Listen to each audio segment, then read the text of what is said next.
আজকে আমরা একটা নতুন বিষয় নিয়ে আলোচনা করব। এটা বলা হয়েছে 28 DLR 1976 হাইকোর্ট ডিভিশন 192 পৃষ্ঠা। এখানে বলা হয়েছে যে prosecution cannot use the statement of witness recorded under section 161 of the Code of Criminal Procedure 1898 to contradict or corroborate the witness in court. অর্থাৎ এটার অর্থ হলো অনেক সময় দেখবেন যে প্রসিকিউশন উইটনেস হোস্টাইল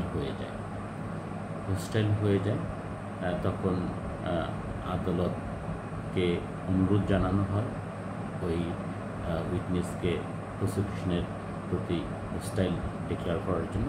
আদালত হয়তো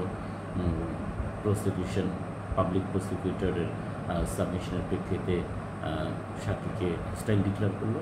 হোস্টাইল ডিক্লেয়ার করার পর প্রায় আদালতে আপনারা দেখবেন যে এই সাক্ষীকে যখন জেরা করা হয় তখন এই 161-এর স্টেটমেন্ট থেকে দেখে বা ওখান থেকে তথ্য নিয়ে জেরা করা হয়। এটা আইনসম্মত নয়।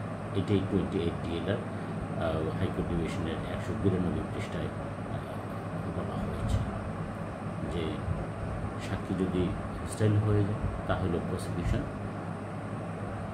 এই 161 জবানবন্দির আলোকে তাকে তার আদালতে দেওয়ার সাক্ষীকে কন্ট্রাডিক্ট করতে পারবে না, অর্থাৎ জেরা করতে পারবে না।